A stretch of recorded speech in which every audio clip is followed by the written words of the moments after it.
Hello and welcome to this video demonstration of the labial bow.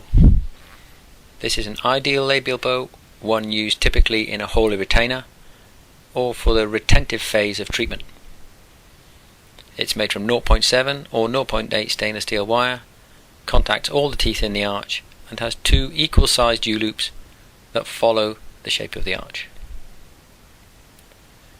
The holey retainer is used at the end of treatment. Therefore the arches that you see on the models are usually ideal in shape. The teeth are in the position that they've been moved to at the end of treatment, and this component is purely there to keep them in that position and to prevent any relapse. To retain the teeth in their new positions, hence the term retainer. So with some 0.7mm wire, we form it with our fingers. No need to use pliers here, some people do, but you can use your fingers and thumbs here just to create a shape that's a nice uniform arch that fits around the teeth in question and just contacts. This is not a fitted labial bow, this is a labial bow that has nominal contacts with all teeth. It should just contact, otherwise the teeth will be free to move, and that's against the principles of this component. It should contact each tooth only in one area. It should fit halfway up along the labial surface, but you should take care not to interfere with any gingival margin, perhaps that may have been inflamed following the fixed treatment if there was any, and you should also ensure that the labial bow follows the occlusal plane, is nice and level and horizontal. It shouldn't have a wavy appearance. Mark off on the canine or the middle of the canine the position that we need the first U-loop, and then by carefully repositioning the model and the wire back on the model, we'll see that you won't be able to fit it on the model because the land and the model is in the way. So we take a guesstimate, if you like, here as to where or how long we need this U-loop to be, and then following the arch shape we use some spring forming pliers, the round part of the spring forming pliers, to form a U-loop. And here we can see that we follow the arch. So if the arch was continue as an imaginary line, we're following that through, and we make half of the U-loop, we don't make all of it. This allows us to position it back on the model and check that we've got A, the right height, and B, the right direction of our U-loop. So we reposition our bow, making sure it's on the right position. Look at the height of that U-loop. You see it fitted on the model there because we bent that tail of wire out of the way, and it was in the correct place. So we continue making our U-loop until both arms or straight parts of the U-loop are parallel and that the U-loop isn't contacting any of the tissue. The only thing that touches the tissue here is the labial bow part that contacts the teeth. The U-loops should be away from the actual tissue themselves so they don't interfere or rub on the tissue. The bend from the labial bow down to the U-loop should be 90 degrees, and the two parts of the U-loop should be parallel to one another. The U-loop should be uniform in shape and spaced from the tissue. The second part of the U-loop should follow the arch and form a part through the actual embrasure, so it will follow.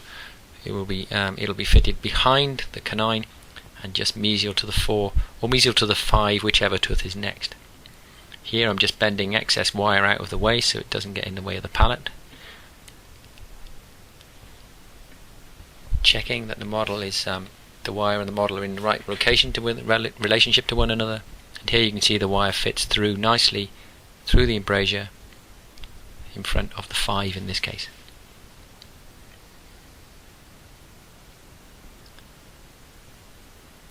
Now this wire is actually a little distally placed, so we're just going to mark off where it contacts to the embrasures and just push that wire measly slightly and down so that it doesn't interfere with any of the tooth or teeth around it.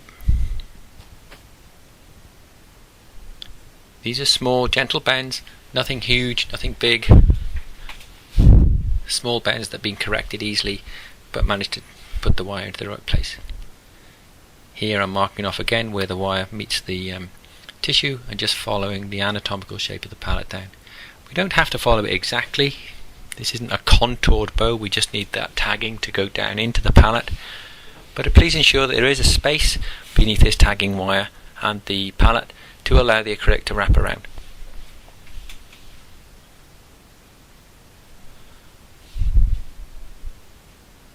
Repositioning again carefully, always back to the first point, and then checking that there is a space between the U-loop and that the tag follows through the embrasure.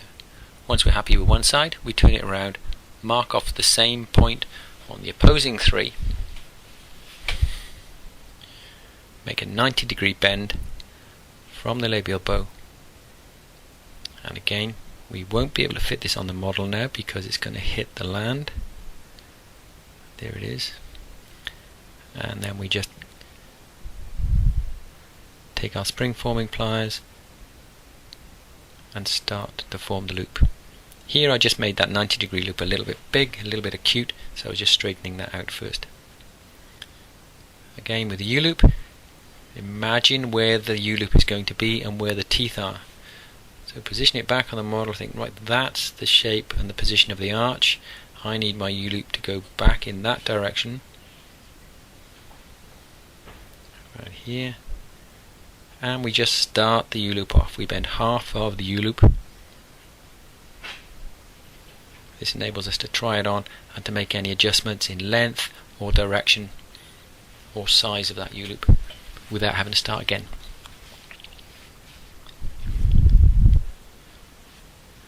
I've drawn all my labial bow on to this model, as you can see, and it's always a good idea to draw it on, certainly when you're training, so that you've got something to follow.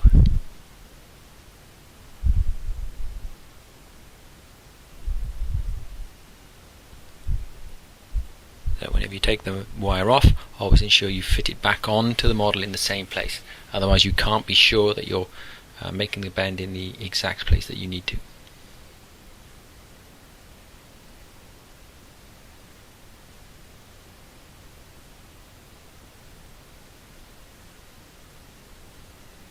If you're ever in any doubt of the fit of the wire onto the model, just go back a stage, undo maybe a bend that you did, and just check that everything is in position where you want it.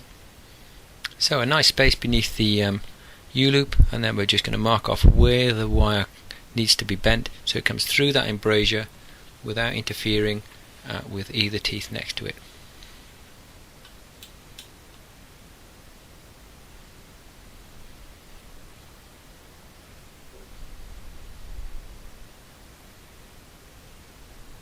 So gentle bends through the embrasure, and again a sharp bend up.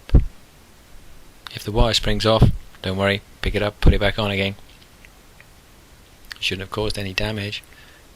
And then we can look again. The wire's moved along, so we mark off again where we want that wire to go.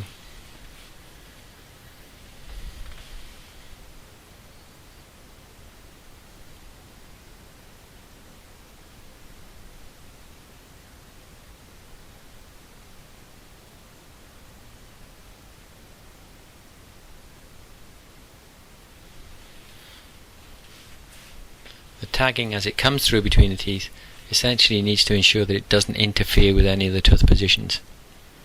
It has a space beneath it so that the acrylic can wrap around, and follows quite closely the contour of the palate. A good rule of thumb I always use is that whatever size wire you're using is the space you should have beneath it. So this is 0.7 wire, so I'm trying to make sure there's about enough space to pass a piece of 0.7 wire underneath it, but that's a guideline.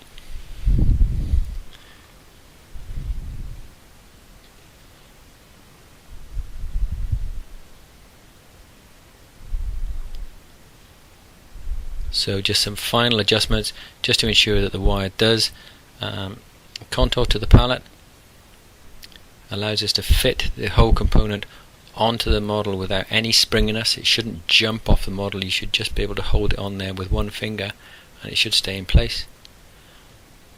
The wire should contact all the teeth, the U-loop should be equal in height, size and length,